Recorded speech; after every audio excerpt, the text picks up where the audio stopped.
Alors bonjour et bienvenue à la Bible parle de Québec. Si vous le voulez bien, on va commencer en prière. Alors Seigneur, je te prie que par ces lettres que tu as envoyées à tes églises, Seigneur, on puisse, Seigneur, s'examiner nous-mêmes, Seigneur. Pour savoir, Seigneur, si, malgré le fait qu'on vienne à l'église, malgré le fait qu'on loue ton nom ce matin, Seigneur, s'il y a des places dans nos vies qui ont besoin de ta lumière, Seigneur, des choses qu'on aime mais qui sont pas tolérables, Seigneur. Et Seigneur, tu aimes ton Église. Et la raison que tu envoies des lettres, c'est pour, oui, lui dire de continuer à persévérer dans les œuvres qui sont de toi, mais en même temps à renoncer aux œuvres des ténèbres, Seigneur. Alors, je te prie vraiment que tu puisses bénir cette prédication-là, qu'elle puisse vraiment parler au cœur de chacun d'entre nous, et c'est dans le nom de Jésus compris. Amen. Alors, si vous voulez tourner avec moi dans le deuxième chapitre d'Apocalypse. Apocalypse. Et je vais lire d'abord le verset. Le titre du message, c'est L'amour sans compromis. Et on va commencer à lire au verset 19, de 19 à 29, donc Apocalypse 2. Parfait. Je ne sais pas pourquoi c'est marqué 18 là, mais bon. Je connais tes œuvres, ton amour, ta foi, ton fidèle service. Mais ce que j'ai contre toi, c'est que tu laisses la femme Jézabel, qui se dit prophétesse, enseigner et séduire. Excusez-moi, oubliez ça. Mais ce que j'ai contre toi, c'est que tu laisses la femme Jézabel, qui se dit prophétesse, enseigner et séduire mes serviteurs, pour qu'ils se livrent à l'impudicité et qu'ils mangent des viandes sacrifiées aux idoles. Je lui ai donné du temps afin qu'elle se repentît. Et elle ne veut pas se repentir de son impudicité. Voici, je vais la jeter sur un lit et envoyer une grande tribulation à ceux qui commettent adultère avec elle, à moins qu'ils ne se repentent de leurs œuvres.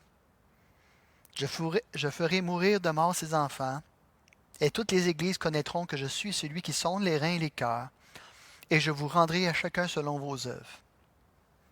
À vous, à tous les autres de Thyatire, qui ne reçoivent pas cette doctrine, et qui n'ont pas connu les profondeurs de Satan, comme il les appelle, je vous dis, je ne mets pas sur vous d'autres fardeaux. Seulement ce que vous avez, retenez-le jusqu'à ce que je vienne. À celui qui vaincra et qui gardera jusqu'à la fin mes œuvres, je donnerai autorité sur les nations. Il les pètera avec une verge de fer, comme on brise les vases d'argile, ainsi que moi-même, j'en ai reçu le pouvoir de mon Père. Et je lui donnerai l'étoile du matin. Que celui qui a des oreilles entende ce que l'Esprit dit aux églises. Et vous savez, ceux qui étaient avec nous la semaine passée, quand on a parlé de l'église de Pergame, on a parlé de compromis. Là, j'ai mis tout mon cœur. Je disais, ah, là, on va parler contre le compromis. Fait qu'on va. Puis là, cette semaine, c'est encore sur le compromis. Si j'ai tout donné, Seigneur, j'ai plus rien à dire. Mais sa parole a toujours quelque chose à dire. Vous savez, dans un article du 11 janvier 1999 de Christianity Today, Daniel Taylor commence comme ceci. C'est le seul péché grave qui reste. Même le meurtre a ses circonstances atténuantes, mais pas celui-ci. C'est le péché paria. L'accusation qui vous rend intouchable sans qu'aucune explication supplémentaire ne soit nécessaire. Ce péché, c'est l'intolérance. Et les plus grands pécheurs de l'Amérique, de la fin du 20e siècle, sont les chrétiens évangéliques et fondamentalistes. L'Amérique en a assez des intolérants et ne les tolérera plus. Ça sonne une cloche, non? Vous avez déjà entendu ça? Que les chrétiens, c'est des intolérants. Hein? C'est une tolérance inique, n'est-ce pas? Mais qu'est-ce que la tolérance? Je pose la question ce matin. D'après vous, c'est quoi la tolérance?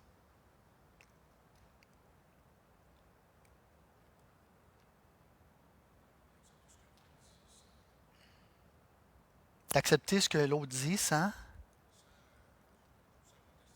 contester. Mais la tolérance, c'est surtout de tolérer quelqu'un qui ne pense pas comme nous.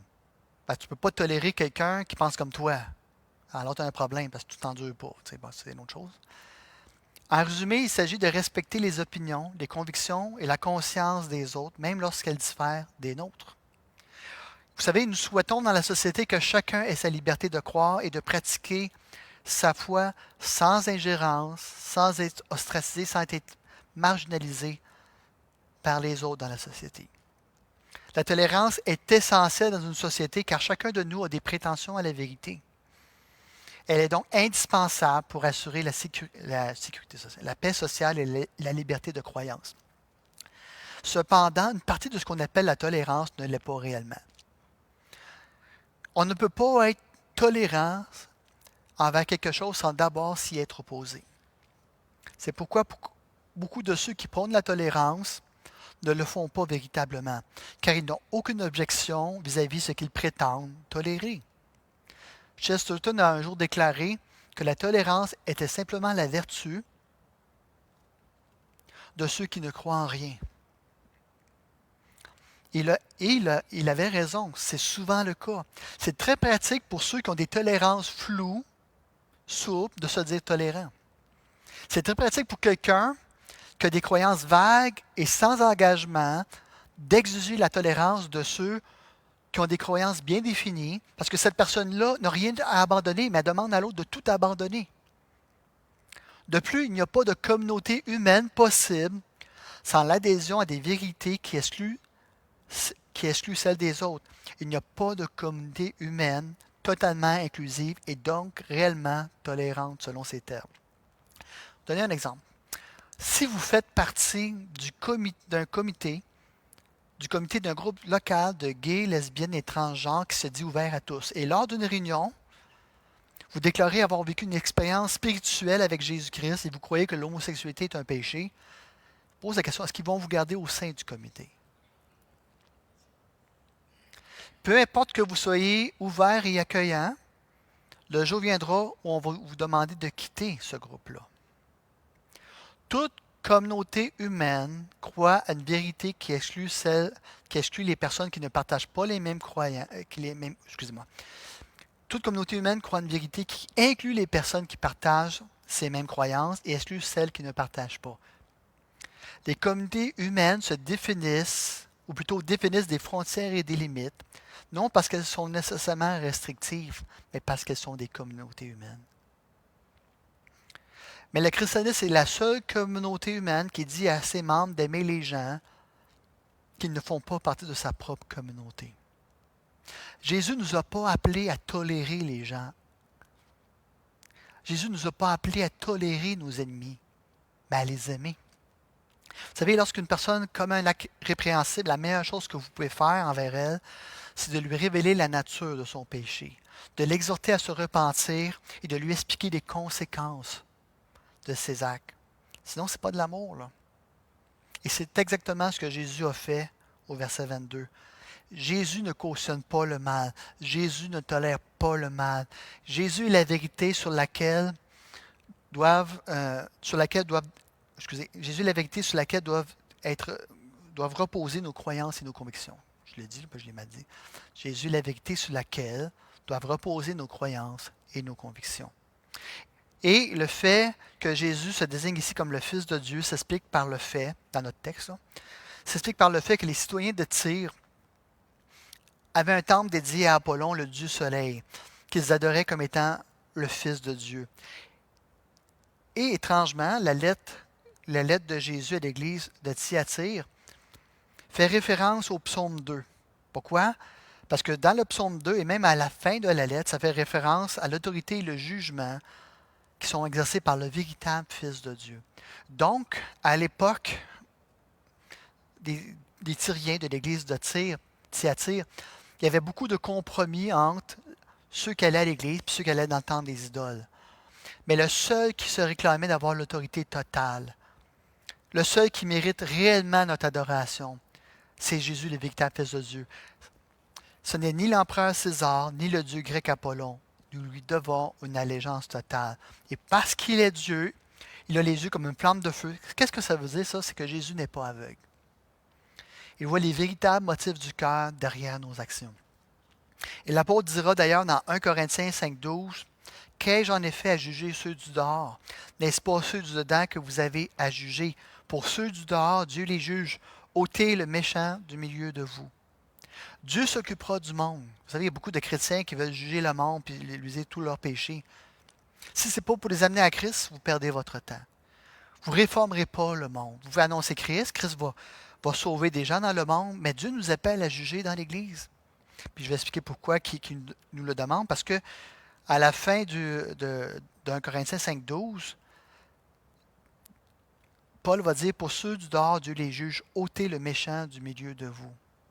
Donc Dieu va s'occuper du monde, mais dans son Église, nous ne pouvons pas tolérer ce que Dieu lui-même trouve intolérable. Et c'est ce que l'Église de Thyatire n'a pas compris. Nous devons aimer ce que Dieu aime. C'est ce que l'Église d'Éphèse avait compris. Mais nous devons aussi haïr ce que Dieu est. Et c'est là que l'Église de Pergame et de Thyatire ont échoué. Mais ça veut dire quoi d'aimer Jésus et les gens sans compromis? Puis j'aimerais qu'on voit 3 points ensemble. Premièrement, l'amour qui agit. Deuxièmement, l'amour qui ne discerne pas, et qui n'est pas le bon amour, évidemment. Et troisièmement, l'amour qui vaincra. Donc, premièrement, l'amour qui agit. Verset 19. Je connais tes œuvres, ton amour, ta foi, ton fidèle service, ta constance et tes dernières œuvres plus nombreuses que les premières. Et dans l'Apocalypse, Thyatire est la ville la moins connue, la moins impressionnante et la moins importante des 7. Et pourtant, sa lettre est la plus longue des 7. Que personne ne dise que Jésus n'aime pas les petites églises. Que personne ne dise mon église est trop petite pour Jésus. Pourquoi? Parce qu'à ses yeux, il n'y a pas de petite église. Dieu aime autant les petites églises que les grandes. Vous savez, Thyatire a été fondée par Séleucos, l'un des successeurs d'Alexandre le Grand, en tant que poste militaire chargé de garder la route nord-sud. Vers l'an 190 avant Jésus-Christ, ça va être intégré à l'Empire romain et elle va profiter de la paix romaine, la Pax Romana. Et ce que ça faisait à l'époque, c'est vu qu'il n'y avait pas de conflit dans l'Empire, ça permettait qu'un lieu comme Thyatire, qui était au centre de tout, mais qui n'était pas si important que ça, devienne un lieu de commerce florissant. Tyr était connu pour ses nombreuses associations de marchands qu'on appelait des guildes. Elle vit principalement de l'industrie de la laine et des produits de teinte en pourpre. Je ne sais pas s'il y en a qui se souviennent de Lydie. Hein?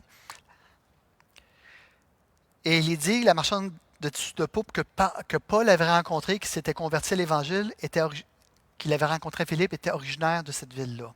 Et donc, Lydie était probablement la première convertie de la ville de Thyatire, mais elle n'est probablement pas celle qui a fondé l'Église. Parce qu'elle aurait été fondée par l'apôtre Paul lors de son long séjour à Éphèse dans Acte 19. Et Jésus va commencer par faire l'éloge de l'Église de Thyatire. Vous savez, ce qui est difficile pour nous, c'est quand Dieu vient pour nous juger, on a l'impression que Dieu, tout ce qu'il a à faire, c'est des reproches. Mais le jugement peut être positif aussi. Là. Vous savez, le mercredi, on fait une étude ensemble, hein, vous savez, sur le livre La communauté irrésistible, puis on prend la Bible comme un miroir pour se dire, Seigneur, c'est quoi qu'on fait de bien? Puis s'il y a des choses qu'on fait mal, comment qu'on peut les corriger? Hein? Puis pour ceux qui ne le savent pas, ben, le livre est devenu très populaire. Parmi les églises de la Bible parle, hein, je pense qu'il y a 60 exemplaires qui ont été commandés, plus les exemplaires qu'on a chacun d'entre nous. Et je trouve que c'est un bon exercice de se demander, ben, c'est quoi qu'on fait de bien, puis c'est quoi qu'on fait de moins bien. Et quand on parle de jugement, pour nous, c'est toujours négatif de la part du Seigneur. Mais ici, Jésus va faire l'éloge de cette église-là. Il n'a pas oublié ses bonnes œuvres. Puis, vous savez, des fois, on peut se trouver très répréhensible, on peut se trouver pas sa coche, pas si haute que ça pour le Seigneur, toujours en train de tomber, toujours en train d'avoir le genou à terre puis de lever la main dans les airs pour que Jésus nous sauve. Mais Jésus voit aussi le bien qu'on fait. Et ça, c'est une bonne nouvelle. Et Jésus n'a pas oublié les bonnes œuvres de l'Église de Thyatire qui va diviser en 4 catégories. Premièrement, les croyants de Thyatire démontrent de l'amour envers Dieu et envers les autres. Bien que cet amour-là est fragile. Pourquoi? Parce qu'elle ne repose pas sur un solide fondement théologique. Thyatire a ce qui fait la faiblesse d'Éphèse. Et c'est la première des 7 églises dont Christ va faire l'éloge pour son amour. Vous savez, il y a des églises, soyons honnêtes, il y a des églises qui sont plus froides que d'autres. Il y a des églises qui sont chaleureuses. C'est incroyable comment ils sont chaleureux. Hein? Et tu sautes au cou dès que tu arrives dans l'église. D'autres églises, on dirait que c'est un test de pureté de doctrine quand tu arrives. Hein? Tu arrives à l'église, puis la première chose qu'ils te demandent, de quelle église tu viens, c'est quoi ta formation théologique, pour savoir si tu es digne, si tu es digne de faire partie de notre gang. T'sais. Mais ce n'est pas le cas de Thyatire, c'est une église qui aime les gens. Deuxièmement, Christ fait l'éloge de leur foi. Et précisons que le mot pistis pour foi serait mieux rendu par le mot fidélité. Les chrétiens véritables de Thyatire sont fiables et constants. Ça, c'est important quand tu vas dans une église. Tu sais que tu arrives dans l'église, puis tu sens que tu ne sais jamais si l'église va tomber en miettes. Tu ne sais jamais si tu peux faire confiance aux gens. Pourquoi? Parce que les gens ne sont pas fiables. Les gens ne sont pas constants dans leur service. Mais ce n'est pas le cas de Thyatire. C'est des gens qui avaient une foi incroyable. C'était des gens qui étaient fiables, qui étaient constants. Et c'est de la foi et de l'amour que provient le service fidèle pour Dieu. Le service constant. Ceux qui aiment expriment cet amour en comblant les besoins des autres. Tu arrives à l'église, puis on dirait qu'ils sont constamment après toi. Puis ça, y a-tu un besoin? On peut-tu faire quelque chose pour toi? Ça, c'est accueillant quand tu arrives dans l'église, non?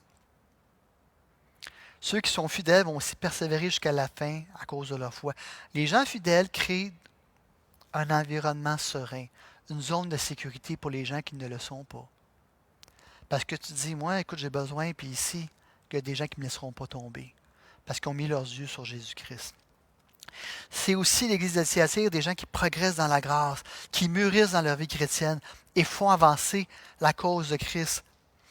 Vous savez, dans sa première lettre, Jésus va faire l'éloge de l'Église d'Éphèse pour ses bonnes œuvres, sa rigueur doctrinale et sa persévérance. Mais Thyatire est encore meilleur. Vous savez, l'Église d'Éphèse, c'était la grosse Église. L'Église qui avait tout. L'Église qui avait des bons enseignants, qui avait le super groupe de louanges, qui faisait de l'évangélisation, qui avait un institut biblique. Mais il était fret. Hein? Il était fret. Mais Thyatire est encore meilleur. Non seulement ils font des œuvres, mais ils en font encore plus. Et c'est motivé par l'amour des autres et l'amour pour Christ. Ils ont les œuvres qu'Éphèse avait, et même plus, mais ils ont en plus l'amour qu'Éphèse manquait. Cependant, les chrétiens d'Éphèse ont perdu leur premier amour. Ils ont bien commencé. Au début, ils aimaient les autres. Au début, là, ils avaient un amour débordant pour Christ. Mais ils se sont refroidis avec le temps. De l'extérieur, tout semblait correct. Mais il manquait le feu de leur amour pour Jésus-Christ. Ils ont abandonné l'amour de Christ pour l'amour des idoles chrétiennes. Parce qu'on en a des idoles chrétiennes. Hein? Moi, je performe pour Jésus. Quand je viens à l'avant et que je chante pour Jésus, les autres sont tout à terre. Ils disent, ah, wow, c'est quoi? Je sens l'onction sur ta vie. Quand le prédicateur est prêt, ah, c'est merveilleux la doctrine, wow. Mais il n'y a aucun amour. C'est tout de la poudre aux yeux. Pourquoi? Parce qu'ils ont abandonné l'amour de Christ pour leurs idoles. Mais ce n'est pas ce qui s'est passé à Thyatire. Thyatire était vibrante. C'était une église qui aimait. C'est une église qui servait. C'est une église qui croyait toujours pour plus du Seigneur. C'était une église persévérante. C'était une église active et engagée. Qui ne voudrait pas être Thyatire ici? Soyons honnêtes. Qui n'aimerait pas être comme Thyatire? Parce que l'amour chrétien, là, ce n'est pas seulement théorique, ça se manifeste concrètement. Vous savez, le légaliste, lui, il est calculateur. Tout ce qu'il donne, c'est en vue de recevoir. Mais celui qui agit par amour donne sans compter. Il ne compte pas, là. Ouais, mais moi, tu ne comprends pas, je suis toujours à l'église. Je ne comprends pas pourquoi Dieu bénit lui et pas moi. Quelqu'un qui aime Christ ne compte pas. L'amour ne compte pas. Il y en a ici qui ont déjà été en amour lorsqu'ils ont eu le premier blonde. Tu comptes, tu dépenses sans compter. Tu es prêt à faire des kilomètres et des kilomètres pour voir la bien-aimée ou le bien-aimé. Il n'y a pas d'obstacle, il n'y a pas de limite à ton amour. Vous souvenez-vous de ces débuts-là? Parce que celui qui agit par amour donne sans compter. Et deuxièmement, l'amour sans discernement ou tolérer l'intolérable. On aimerait tous être comme l'Église de Thyatire. Pourquoi? Parce qu'on serait des aimants pour les gens du monde. Mais il y a un problème à Thyatire. Vous savez, l'Église de Thyatire était débordante d'amour, mais elle ne cessait de croître, faisait preuve d'amour et de bonnes œuvres, toujours de plus en plus grand. C'était probablement le genre d'église que dès que tu entres dans l'église, dès que tu entres dans l'église, tu te sentais immédiatement chez toi. Quelqu'un t'accueillait chaleureusement à la porte avec une poignée de main ferme, tu sais, puis te regardait dans les yeux en disant « Hey, on est tellement content de te voir. Permets-moi de te présenter à mes amis. Tu fais-tu quelque chose à dîner? » Hein? Ça, c'était l'Église de Thyatire. C'était l'Église gentille, accueillante, attentionnée, pleine de serviabilité et débordante d'amour. Ça, c'était la bonne partie. Malheureusement, la mauvaise partie, c'était que leur amour manquait de discernement. Vous savez, ils étaient aveugles, aveuglement affirmatifs. Vous savez, c'est bien d'affirmer les autres, c'est bien d'encourager les autres, mais c'était aveugle. Le gros problème était la tolérance. Ils toléraient des faux enseignements et des comportements immoraux dans l'Église. Deux choses que Dieu n'accepte absolument pas. Jésus dit, tu es aimant, c'est bien, mais la tolérance, ce n'est pas de l'amour. Et souvent, on mélange l'amour et la tolérance, non? Hein? Oui, écoute, le Seigneur, on lui laisse du temps, là. Il va changer. Tu sais. Verset 20. Mais ce que j'ai contre toi, c'est que tu laisses la femme Jézabel, qui se dit prophétesse, enseigner et séduire mes serviteurs, pour qu'ils se livrent à l'impudicité et qu'ils mangent des viandes sacrifiées aux idoles. Vous savez, à l'image des croyants de Pergame, qui s'étaient relâchés dans leur vigilance théologique, ceux de Thyatire toléraient l'hérésie, l'hérésie même qu'Éphèse avait rejetée. Et donc Jésus lui dit, je sais que tu es aimant, c'est bien. Mais ta tolérance, ce n'est pas de l'amour, c'est de l'infidélité. Et cette infidélité trouvait son origine dans l'Église, en la personne de la femme dénommée Jézabel. Et pour ceux qui connaissent l'histoire de Jézabel dans l'Ancien Testament, c'est un nom informe qu'aucun chrétien ne donnerait à sa fille. Hein? Parce que dans l'Ancien Testament, Jézabel était l'épouse d'Akab, le roi des 10 tribus du nord d'Israël. Et c'est à cause de cette femme ignoble que le culte de l'idole Baal s'est répandu en Israël et a apporté le jugement de Dieu contre Israël. Et donc, la Jézabel de Thyatire était une prophétesse autoproclamée qui encourageait le compromis de ses disciples en leur permettant de participer à des pratiques païennes, y compris aux banquets dédiés aux dieux des guides de commerçants. Vous savez, pour un chrétien à l'époque, l'exercice de ton métier nécessitait un lien avec des associations de marchands. Et ces guides-là organisaient des repas qui étaient dédiés à un dieu particulier. Et donc, les mets étaient consacrés à ces dieux-là. Et en plus, ces repas-là finissaient souvent dans la débauche sexuelle. Et Jézabel enseignait une philosophie bien courante à l'époque, grecque répandue, selon laquelle le spirituel est bon, mais le physique est mauvais. Elle prônait que pour vaincre Satan, il fallait le connaître de l'intérieur. Selon cette croyance gnostique, on ne peut vaincre le mal sans se familiariser d'abord avec lui de l'intérieur, sans en faire l'expérience personnelle. Ainsi, elle justifiait la participation aux festivités païennes et aux repas des guides, affirmant que le péché de la chair n'affectait pas l'esprit. Selon elle, un chrétien sortirait meilleur et purifié de ces expériences-là. Et vous savez, les types de Jézabel cherchaient à connaître jusqu'aux profondeurs de Satan, ce qui constitue un credo, ou plutôt un anti-credo. Je m'explique. C'est comme si Dieu et Satan étaient sur un pied d'égalité. C'est comme si les faux dieux de ce monde étaient égaux à Jésus-Christ. C'est comme si toutes les religions se valaient. C'est comme si le mal, c'était l'opposé du bien, mais était équivalent. Christ est le seul Seigneur et Sauveur. Il n'a pas d'égal. Il est le seul qui mérite notre adoration. Ainsi donc, l'Église a laissé une fausse prophétesse influencer les croyants et les a amenés à se compromettre dans le péché. Elle dit, c'est pas si grave que ça si tu adores dans les idoles, dans les temples des idoles, et en même temps que tu viennes à l'Église adorer le Seigneur. C'est pas si grave que ça. Parce que la chair, c'est mauvais, on le sait. L'important, c'est l'esprit. Savez-vous, dans l'Église, elle n'était même pas contestée. Parce que c'est une Église d'amour. C'est pourquoi elle a causé tant de tort à l'Église et au témoignage de Christ que l'Église devait avoir envers le monde. Et c'est intéressant de comparer les églises d'Éphèse et de Thyatire. L'église d'Éphèse s'affaiblissait dans son amour tout en étant fidèle à juger les faux enseignants, tandis que les membres de l'église de Thyatire grandissaient dans leur amour tout en étant tolérant à l'égard des fausses doctrines. Ça, c'est deux extrêmes qu'il faut éviter dans l'Église. Hein?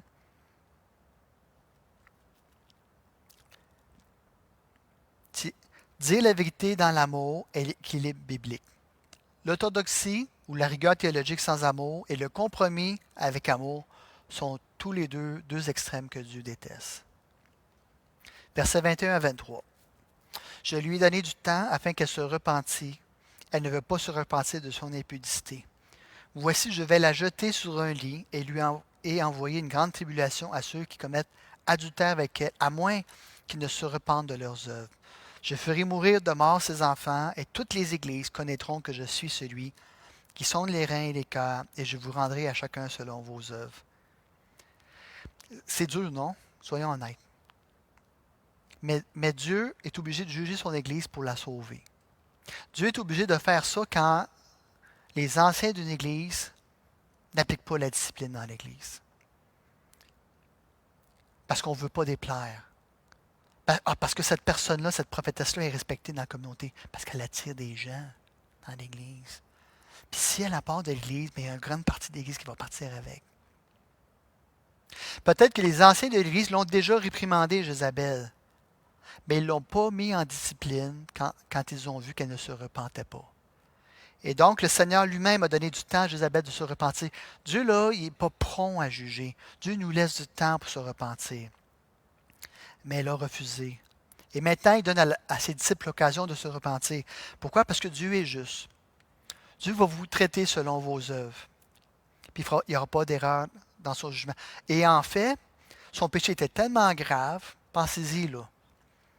Avoir des chrétiens dans l'église qui vont dans les temples d'idoles et qui couchent avec des prostituées sacrées. C'est grave, ça. Et le Seigneur a menacé d'utiliser cette assemblée comme exemple solennel pour toutes les églises afin de démontrer qu'il ne va pas tolérer le mal.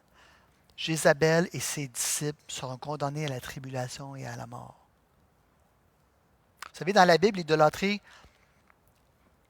et le compromis sont comparés à la fornication et à l'infidélité au vœu du mariage. Et le lit de péché de Jézabel deviendra pour elle un lit de maladie. C'est un jugement sévère, là. C'est très sévère. Vous savez, je crois à la grâce de Dieu d'une façon incroyable pour ceux qui se repentent. Pour ceux qui se repentent. Mais il vient un temps que Dieu va juger le péché. Et tuer par la mort signifie tuer par la peste. Dieu allait juger la fausse prophétesse et ses adeptes une fois pour toutes. Et donc l'amour sans discernement devient une excuse pour ignorer le péché et compromettre la vérité. Pourquoi? Parce que l'amour véritable doit inclure la vérité. Même si ça signifie des fois de dire des choses difficiles. T'aimes pas quelqu'un, si tu lui dis pas, tu t'en vas dans le mur. Ce que tu fais amène la mort. Ce que tu fais va détruire ta famille. Elle va te détruire toi, puis elle va détruire les gens autour de toi. Au nom de l'amour, nous ne pouvons pas tolérer le compromis sur les doctrines fondamentales. Oui, on peut s'ostiner. Oui, on peut tolérer que quelqu'un n'a pas la même position que nous sur le retour de Christ. Tu crois à un millénium physique, un autre croit que c'est un millénium spirituel. C'est pas important, c'est une doctrine secondaire. Mais sur le fait que Christ est Seigneur et demande et mérite la seule adoration de nos cœurs, c'est une vérité fondamentale sur laquelle qu'on ne peut pas faire de compromis. On ne peut pas faire de compromis non plus sur les comportements idolâtres et immoraux de certains. Pourquoi? Parce que si on le tolère, ça va se répandre dans l'Église. Et si le monde nous voit aussi corrompus que lui, quel espoir reste-t-il? Si le monde ne voit pas la différence entre l'Église qui adore Jésus et le monde, pourquoi est-ce qu'ils viendraient à l'Église? Ils ont des bien meilleurs spectacles dans le monde, ils ont des bien meilleurs musiciens, non? Combien de scandales sexuels ont entaché le témoignage de Christ et de l'Église dans la société? Vous savez, moi, quand des fois je témoigne à des non-chrétiens, ils sont vite à me rappeler nos péchés. Ouais, tel pasteur est tombé dans ci et dans ça, ou tel autre pasteur il va aller son église. Hein? Vous me suivez? Il doit y avoir une séparation entre ce qu'est un chrétien qui adore Dieu et celui qui adore les idoles. Il doit y avoir une démarcation entre celui qui aime Christ et celui qui aime le monde. Notre amour doit s'exprimer de manière juste, sans sacrifier la vérité de l'Évangile. Ça doit toujours être grâce et vérité. Tu ne peux pas juste dire la vérité sur les gens, tu dois apporter la grâce. Mais tu ne peux pas juste parler de la grâce, tu dois apporter la vérité aussi de l'Évangile. Et troisièmement, le meilleur bout, l'amour qui vaincra. Versets 24 à 29. À vous, à tous les autres de Thyatire qui ne reçoivent pas cette doctrine et qui n'ont pas connu les profondeurs de Satan comme il les appelle, je vous dis, je ne mets pas sous vous d'autres fardeaux, seulement ce que vous avez, retenez-le jusqu'à ce que je vienne. Ce que vous faites de bien, là, continuez de le faire. À celui qui vaincra et qui gardera jusqu'à la fin mes œuvres, je donnerai autorité sur les nations. Il les pètera avec une verge de fer, comme on brise les vases d'argile, ainsi que moi-même j'en ai reçu le pouvoir de mon Père, et je lui donnerai l'étoile du matin. Que celui qui a des oreilles entende ce que l'Esprit dit aux églises. Vous savez, Jésus nous appelle à vaincre en persévérant par amour pour son nom. Et va nous donner 3 promesses.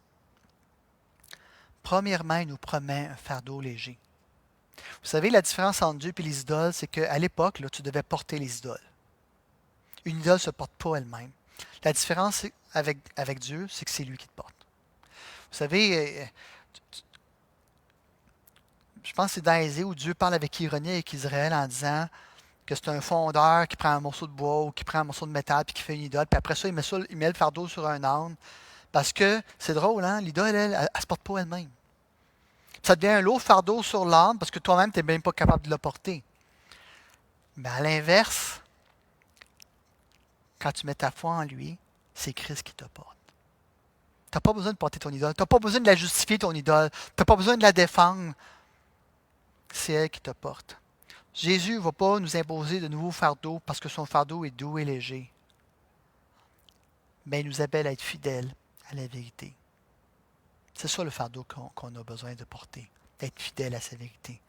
Parce que la vérité peut être difficile à accepter, mais elle est libératrice.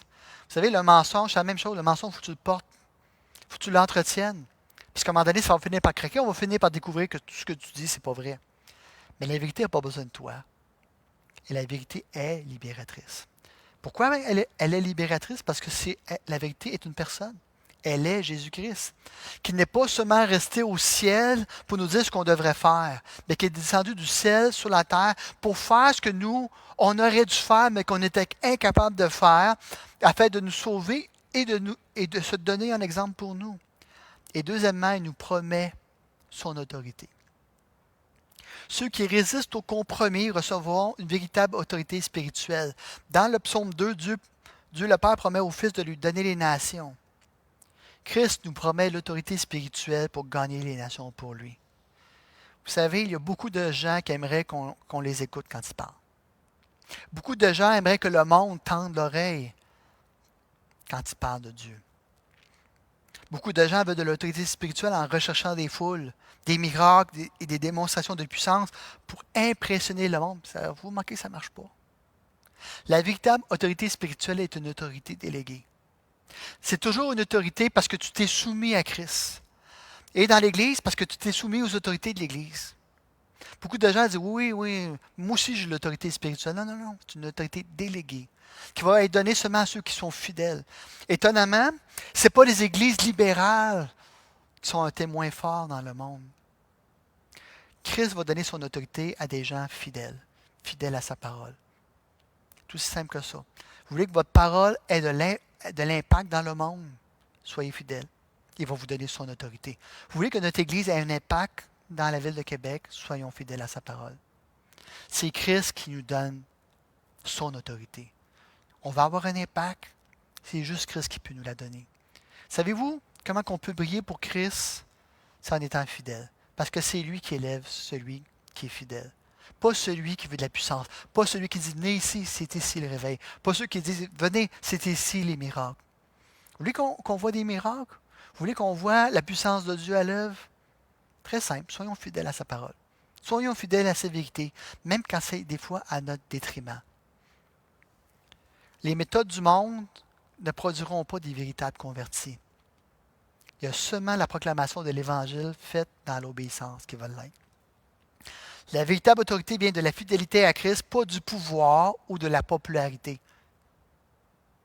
Puis c'était ça le problème probablement avec la prophétesse. Elle était populaire, elle attirait des gens, mais pour toutes sortes de mauvaises raisons. Troisièmement, Jésus nous promet l'étoile du matin. De la même manière que l'autorité sur les nations est d'abord donnée à Christ et ensuite donnée aux chrétiens fidèles, ainsi l'éclat de l'étoile du matin qui brille en Christ sera également donné aux croyants victorieux. Ils vont partager sa gloire maintenant et à son retour. Vous savez, quand Christ va revenir, on va être pareil à lui. On va briller de la même gloire que lui. Vous savez pourquoi? C'est pas parce qu'on le mérite. C'est simplement par pure grâce. C'est la promesse qu'il nous fait. Vous savez, de plus, au début de sa lettre, Jésus se présente comme le Fils de Dieu, celui qui a les yeux comme une flamme de feu, dont les pieds sont semblables à de l'airain ardent. Cette description-là de Christ nous parle de sa sainteté, de sa puissance et de sa justice parfaite. Voilà ce que Christ a fait pour nous et ce qui peut nous encourager aussi. Premièrement, Jésus a vécu une vie parfaite de fidélité. Parce que lorsque nous échouons, lui, il a résisté à toute tentation et a vaincu dans une obéissance totale à la volonté de Dieu. En d'autres termes, qu'est-ce que ça veut dire? Jésus comprend vos tentations.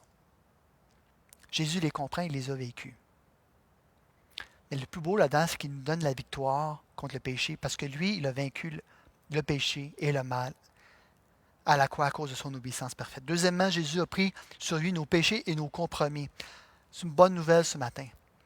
Si tu dis, écoute, j'ai permis à du compromis à du compromis dans ma vie d'entrée. J'ai permis à du péché d'entrer. Jésus nous promet qu'il va nous relever. Par sa mort sur la croix, il a payé le prix de notre infidélité et de nos compromis pour nous offrir son pardon et sa grâce. Il n'est jamais trop tard dans cette vie pour venir à Christ, ou plutôt de revenir à Christ. Il a payé pour notre infidélité et nos compromis. Vous savez, quand il était sur la croix, là, Jésus pouvait très bien voir les gens qui se moquaient de lui. Il pouvait très bien voir que certains d'entre nous, face à la moquerie du monde, on l'a abandonné. Il pouvait très bien voir que dans le futur, beaucoup de ses enfants, lorsque la pression serait forte, l'abandonneraient. Et malgré tous nos compromis, malgré toutes nos infidélités, malgré toutes les fois qu'on l'a abandonné, il est resté sur la croix pour nous sauver, pour nous pardonner, pour nous donner sa grâce. Jésus nous relève lorsque nous tombons et il est patient avec nous. Il nous corrige lorsqu'on s'égare. Il nous ramène à lui lorsqu'on se perd. Pourquoi? Parce que c'est le bon berger. Les gens vont vous décevoir, je le sais. Les chrétiens vont vous décevoir. Les églises vont vous décevoir. Tu vas arriver à une église de Thyatire, puis à un moment donné, tu vas gratter, puis tu vas dire, non, il y a quelque chose qui ne marche pas ici. Ils aiment beaucoup, là, mais il y a des affaires qui ne devraient pas arriver. Vous allez être déçus des églises, mais vous ne serez jamais déçus de Christ. Troisièmement, Jésus nous donne son esprit pour nous transformer. Il a envoyé son Saint-Esprit qui nous donne la force de vivre une vie de sainteté et de fidélité, non par nos propres forces, mais par la sienne. Vous savez, souvent, quand on tombe, on dit Dieu doit être tanné de moi. La bonne nouvelle, savez-vous quoi? Non. Il nous donne la force de son Saint-Esprit. Il nous donne. Vous savez, la chair est faible, mais c'est son esprit qui nous fortifie. Et c'est dans notre faiblesse que se manifeste la puissance de Dieu. Lorsque tu avoues ta faiblesse devant Dieu, c'est à ce moment-là qu'il agit. Vous savez, c'est souvent les gens qui, par orgueil, disent non, comme Pierre, moi jamais, Seigneur, je vais t'abandonner. C'est souvent ceux qui échouent le plus lamentablement, non? Mais la bonne nouvelle, savez-vous quoi? C'est que Jésus sait que notre chair est faible. C'est pourquoi il nous a donné son esprit. Parce que alors qu'on est faible, son esprit nous relève. Il nous donne la force de continuer la marche. En conclusion, l'Église de Thyatire nous rappelle que l'amour et la vérité ne sont pas en opposition, mais elles ne font qu'un ensemble. En restant ancrés dans la parole de Dieu et en nous aimant les uns les autres, Christ va nous donner son autorité et nous faire briller dans ce monde de ténèbres, afin que quoi? Ça, c'était Saint-Esprit, ça. Afin qu'un grand nombre vienne à lui. Amen.